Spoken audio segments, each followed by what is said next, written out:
What's happening, everybody? John Hendrix here for Boo Crew Media, coming at you with another episode of The Drive.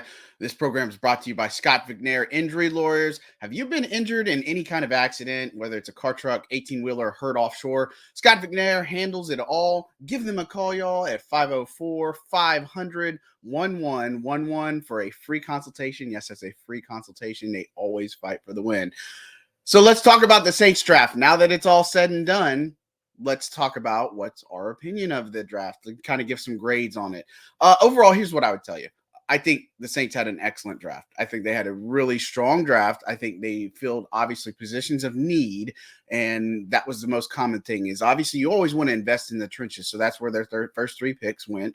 They all make sense. They all fit check boxes, all that good stuff. I think when you start with Bryan Bresee, the first round pick, I think that you look at it, defensive tackle was always a pressing need for the Saints. It was something that they just needed, right? And they went with a guy that's versatile, plays all over a line of scrimmage. You can see that how that could obviously benefit a defense when you're talking about getting after the passer. Somebody who can stop a good run. I mean, he's kind of a really balanced guy. Obviously, I think the medicals are a big concern there, or were a concern for Saints fans just because of past traumas, right? But look, I think this guy is going to come in on day one. He's going to earn his stripes. And you got to remember, the Saints are playing a lot of rotational work here. And so he doesn't have to be a guy that's going to play 95% of snaps for you. But look, I think the upside of Bresee is that he's going to come in here. He's going to work well with Colin Saunders, Nathan Shepard. You talk about that sub rush, Malcolm Roach in there. And look, I don't think the Saints are going to be finished by any means, right? I think there's still some additions to be had here for the defensive line. And Bresee is going to be a big part of what they do. Really like that pick. And then you look at day two, getting Isaiah Foskey out of Notre Dame, pass rusher. Look, this guy is what stands out about him is just the intensity, right? And I think that's the biggest thing for him is that you come out of here and you look at how the Saints, again, your pressure's on a guy like Peyton Turner, right?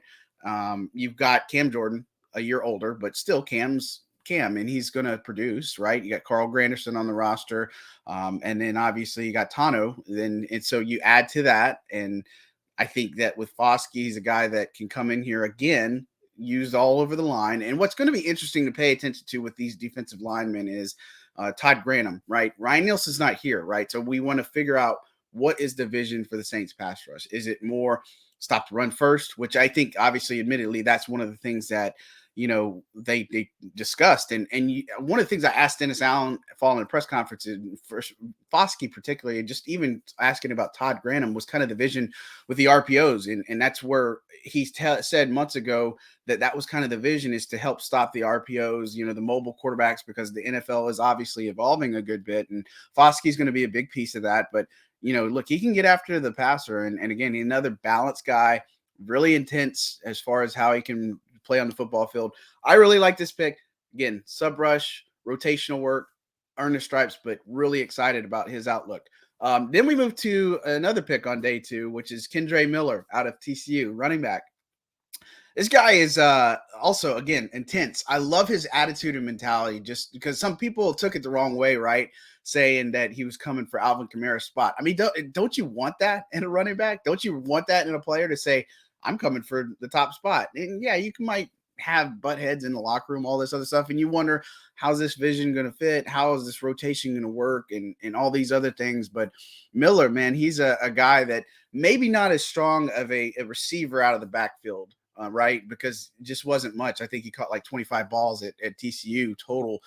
Just not a big weapon, but man, the guy runs between the tackles. He's got great balance. Somebody that you make a lot of people miss on first contact. And I asked him about that too. Is what does he attribute kind of those missed tackles to? And he said it's actually the size of his shoe, size 14 and such. It just helps him in the balance from his legs and stuff. But look, I think the Saints, you look at Jamal Williams and then obviously Alvin Kamara in the mix, and even if Kamara gets suspended, it's only going to be a short-term thing, 6 games, right? We've talked about it plenty on this program. But, look, I think, again, Miller is a guy that runs between the tackles, runs hard, is kind of a more of a bruiser power back that the Saints are going to be able to use, especially in short yardage situations. And, look, I like where they're at in the depth chart. I mean, you got to remember last year, they had Mark Ingram, they had Kamara, they had Tony Jones Jr., they had all these guys that just didn't end up making the roster. Even Abram Smith that we thought would had a chance, right? And so you got to really like where the Saints depth chart is at when it comes to running back. So those are the first 2 days. Then you move on to day 3, where the Saints make a trade before anything else happens to make the first pick of the round 4, and they use it to take Old Dominion's Nick Saldiveri. Now, here's what I like about him is, again, competitive toughness, all those types of things. All of these guys fit that box, right? And you hear Dennis Allen talk competitive toughness, all these types of things, like the prospect size, all these things. That's what you'll hear very commonly from Dennis Allen. But when you look at a guy like Saldiveri, one of the things that stand out is what I loved him saying and telling us in his first press conference is, I play offensive line, right? It's not a specific position or anything like that. What's interesting is that the Senior Bowl was the first time he's ever played center, and he did a good job of it, right? But initially they could see somebody like him going in the interior, maybe a tackle. I mean, he could play all over the line, and versatility is obviously a big thing for the Saints. And for him, just a guy that's humble, loyal, competitive. One of the things that I think really stood out to him, for me, is the fact that he said from his junior tape, one of the things is that Old Dominion came and recruited him, and he said loyalty's few and far between these days, and that stuck with him. He didn't take visits or anybody to recruit him in his senior year. Old Dominion was where he's going to play football, and so I think that speaks volumes for a guy like that, especially offensive lineman. He's right. You don't see a lot these days for that, but I really like that particular pick. And then, the Saints, they obviously traded again to get Jake Haener, Fresno State quarterback. Now, I like him. I think when I've talked about the quarterback position, I've mentioned that I didn't want one day 1. I didn't want one day 2. The Hendon Hooker Hive, all that stuff, it just didn't make sense to me unless they had made a vision where they said, well, Jameis is going to get healthy. He's going to shine in the preseason and training camp. We're going to trade him, right? But with Haener, he's going to be behind Carr and he's going to be behind Winston. He is coming into a situation where, look, he's easy to root for, fan favorite. I tell you this, he's easily the most exciting draft prospect the Saints have had since 2000. I mean, this entire millennium, right? You look at him, they've had the Sean Canfields, Garrett Grayson, who busted out. They had Ian Book. I mean, Tommy Stevens was here for 5 minutes. I mean, there's just all those things. Haener is definitely the most exciting guy that they've drafted, I think, since the beginning of the millennium. But, look, if you want to call it this, a diminutive quarterback. But, look, he's easy to root for in the sense that he grew up being a Saints fan. He idolized Drew Brees a lot. They've seen the pictures of him in Saints gear. That's pretty cool to see. But, look, being able to work with Drew Brees, he's a Fresno State guy, so he knows Derek Carr, obviously, and that's one of the ones that talked to him and congratulated him, and they're going to get along extremely well here in New Orleans. But one of the things I really like the fact is at the Senior Bowl, Saints had Ronald Curry there, one in the offense, that Haener was there, and he was talking about the install of like 70 to 80 plays, and they were running the Saints offense at the Senior Bowl, and he did a pretty good job there. And, Senior Bowl MVP, but that's not an easy thing to do. And so the Saints had got a firsthand look at him. Arm talent's great. Pocket awareness, I'd like to see a little bit more discipline in some of those. But look, a guy is a game changer in the sense of, you put on that tape against UCLA and the comeback that he led. I mean, there's a lot of upside there. And so he's not going to start. He's not going to be your backup probably this year, but you work with him a good bit. You get him up to speed. Sky's kind of the limit, and he's somebody to maybe watch in the next couple of years. I think a lot of people have talked about Taylor Heineke comparison. I think it's pretty accurate, right? I think that he has that upside, and it's going to be up to him to unlock that. So real good pick there. Of course, I graded a little bit lower, like a C plus, just because the fact that, you're looking at just a guy that's just not going to contribute really for you this year at all. So then you look at Jordan Howden. That's the original 5th round pick that they used in 146 and got him safety from Minnesota. Again, versatility is the theme. One of the things I liked most when we talked about him and asked him is Minnesota asked him to play all over the field. And, something that he didn't really, I wouldn't say care for, but he embraced as they went along, just because he was that good of an athlete, good of a player. He can be a free safety, strong safety. He can play in the box. He can play in the slot. He can do man-to-man coverage. And when you look at the Saints, safety is kind of a need. Tyron's getting a little bit older. Marcus May had some injury problems. He's also getting older too. So, you look at it, they obviously have Jonathan Abram, JT Gray, a couple of other guys on the roster that are going to compete this season. But, look, it's one of those, when you take a guy like that, track history for that kind of pick is all over the place, right? I mean, you're coming in here, you have to earn your bread and butter on special teams, which he has no problem with, right? So as long as he can adapt to special teams and then learn some of the defensive side of the football, I think he'll be fine. But it could be one of those players where, he's a guy in waiting. Maybe next year will be more of his bread and butter if he can make it through camp. I say this loosely. He could be the DeMarco Jackson treatment, for this year. We don't know. We'll see. But I think there's some exciting things about his game. I think there's, he's just a solid worker, right? And he just comes in and puts the work in. And so I'm really excited about seeing him.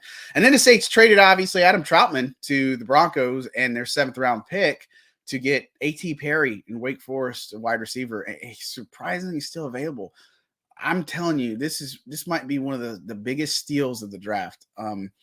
He fell because apparently there were some character concerns that he didn't really understand. But, everybody's loss is the Saints' gain.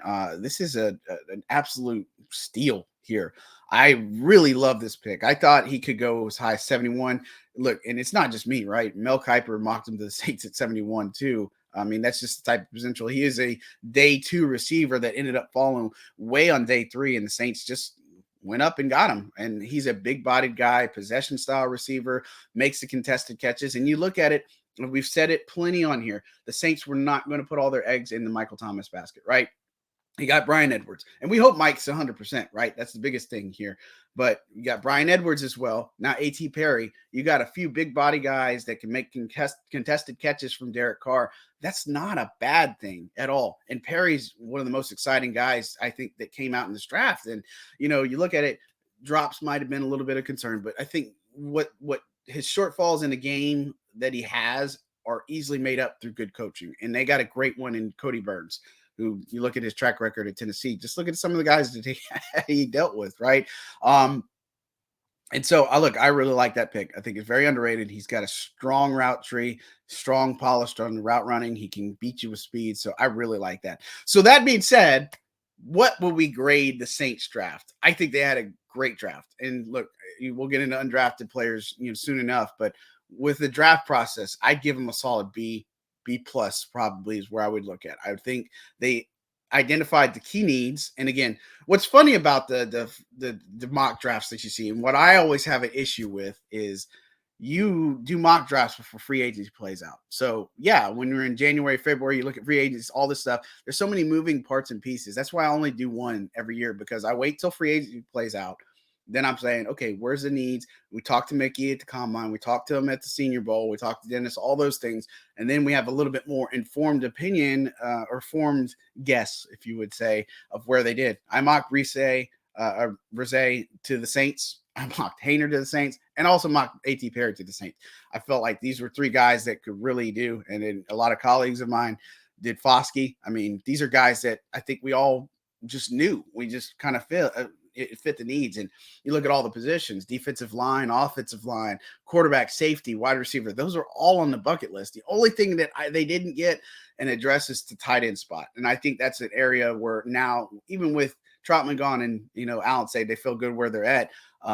Foster Moreau is still a free agent, and obviously he's battling through Hodgkin's lymphoma, stage 2 of that, but he's going to come out on the other side. It's just a matter of when he plays, not if he's going to play again. And so there are some other free agents to look at. There's some, obviously, some guys they'll bring in the undrafted process to be intriguing. And you still have Lucas Kroll in the roster. You brought in Miller Forrestall, Alabama tight end. So look, I like what the Saints did in this draft. And again, B plus initial reactions. I think you got at least 3, maybe 4 guys on this that you drafted that are going to make impact plays this entire season. Bresee, especially, Foskey for sure. Saldiveri, he's going to push some depth. I think he's a guy that you obviously look at, and I don't say roster lock, but he's one of the ones that I think when you look at rotation, whether it's jumbo whether it's inside, whatever the case may be. I think there's a clear vision for this guy that can really make him excel on the next level. And then you look at A.T. Perry. I think he's a guy that I think at worst case can be wide receiver 4. You look at the depth chart again.